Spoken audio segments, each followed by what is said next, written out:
A pleasure to meet y'all at last, and welcome back to Films I'm Willing to Talk About Again. And so for this occasion, we got ourselves something that pretty much began something that has turned into probably one of the biggest cash crops that might have ever existed in today's film industry. Iron Man 2008. This film, starring the likes of Robert Downey Jr., certainly did start something that we never thought would have grown to an unbelievable proportion of cash grab and sucker fronts. I'm really sorry to say at this point, but I just have to be honest about this whole entire thing. The Marvel Cinematic Universe sucks nowadays. It sucked for years by this point.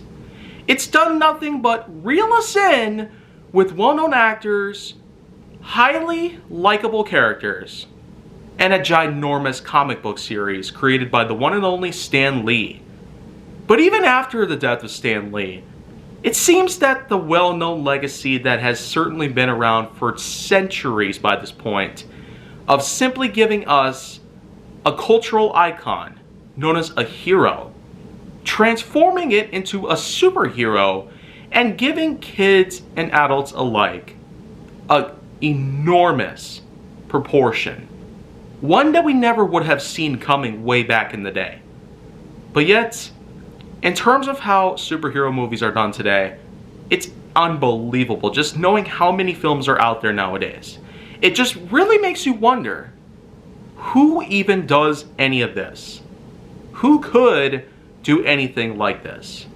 Well, anybody who works at Marvel Studios, the Walt Disney Company, and all that exists beyond that. Apparently they can all collaborate together and put in billions of dollars worth of earnings off of these films. Looking at how much they have managed to accomplish by this point, I'm just certainly not surprised that all of a sudden they apparently rake in all this extra money for themselves. And so, by this point in time, it's fair to say, it's certainly gone way down into the pits. So, I mean, that's just pretty much how I feel about the whole thing in general. But getting to know about how many things are going to happen this year, including a Black Panther sequel? Like, what is going on here? Chadwick is dead. You don't tarnish that guy's legacy. You just don't do that. But back to Iron Man. It starts off with the billionaire playboy genius, Tony Stark, son of Howard Stark.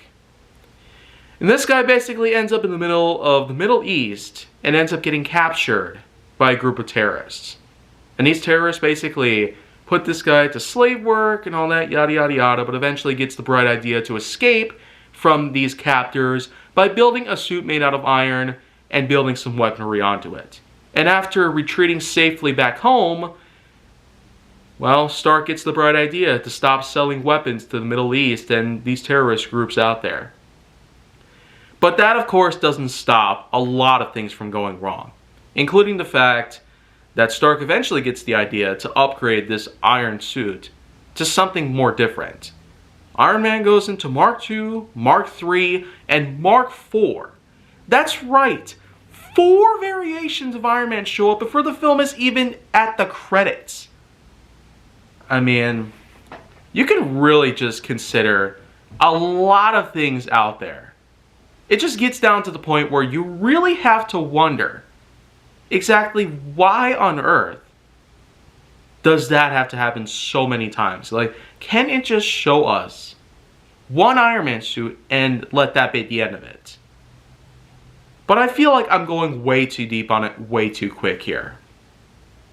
So, in all seriousness, it does really give you a whole new kind of approach. But I really do feel like that Iron Man actually could have been done better than even that. If you really wanted to turn a Marvel film into a multi-billion-dollar success, you'd have to have a lot of work done to it. But then again, it would have just been way too easy, way too quickly, and eventually they would have gotten the bright idea to start making sequels right then and there. But in any case, I feel like that would have not been necessary for me to say, because they actually did make sequels right then and there from the start. They made The Incredible Hulk in 2008, sort of as a sequel to Hulk 2003, which wasn't even an MCU film to begin with. So that right there is just one thing that they messed up on, right there, right at the very get-go. And then they continued on into the 2010s with all these other films, beginning with Thor, Captain America, the Avengers, by bringing a lot of these heroes together. I mean, do they really have to pull off these kind of things all on their own? And maybe more importantly, the main antagonists that are all around. It starts off with Obadiah Stane, who eventually creates an iron suit known as the Ironmonger, basically the first main antagonist of Iron Man entirely. I feel like that I need to address a couple of things here at this point, because what happened to Titanium Man? Like, what happened there? What about Doctor Doom? What about all these other well-known main antagonists in the Iron Man franchise? Like, why would you give us a generic villain? One that is kind of inspired by almost nothing except Iron Man.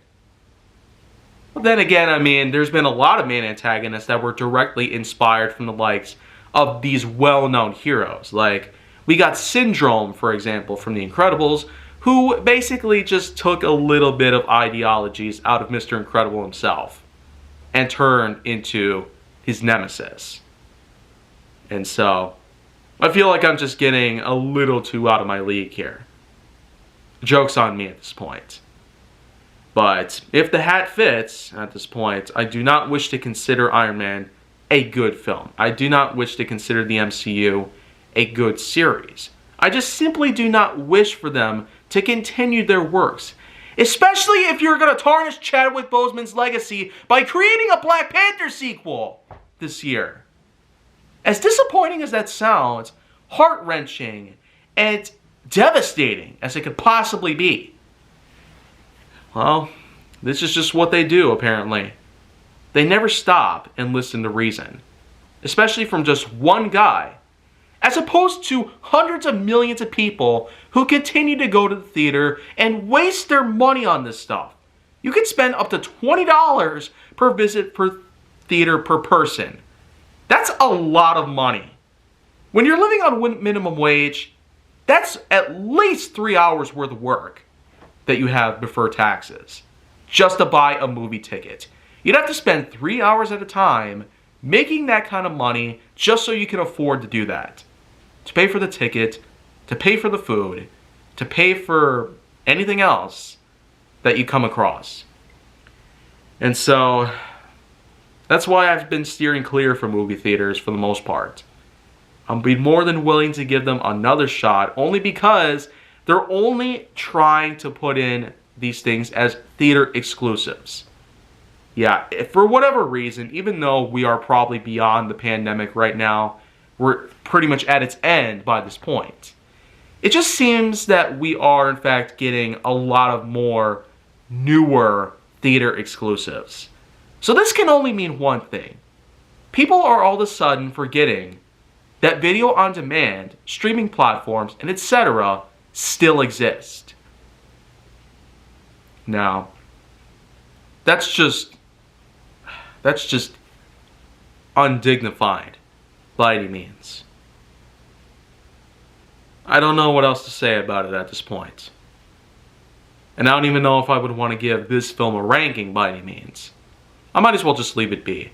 As a matter of fact, I feel like I've been leaving rankings out of a lot of these things, so, well, I guess that's just pretty much what happens there. When you talk about crap, and then you talk about something good. Rinse and repeat. But still, while Iron Man did in fact prove to be different, it probably was only a good film just because. It's also interesting to note that Robert Downey Jr., prior to becoming Iron Man, barely had anything to do with the film industry in general.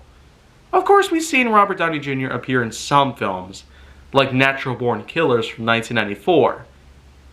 But in any case, a lot of these things were very minor. Because apparently Iron Man turned out to be Downey Jr.'s big success at the time. And considering how nowadays Robert Downey Jr. probably has a lot of money out there inside a huge manor bank vault. So, that's just what happens when you're basically Iron Man for a long time. But, you know what? I feel like I'll just leave all of this out here for a while. So if you want to see more, go down to my channel, then make sure that you like, subscribe, comment, follow me on social media, and stay on the Hollywood side.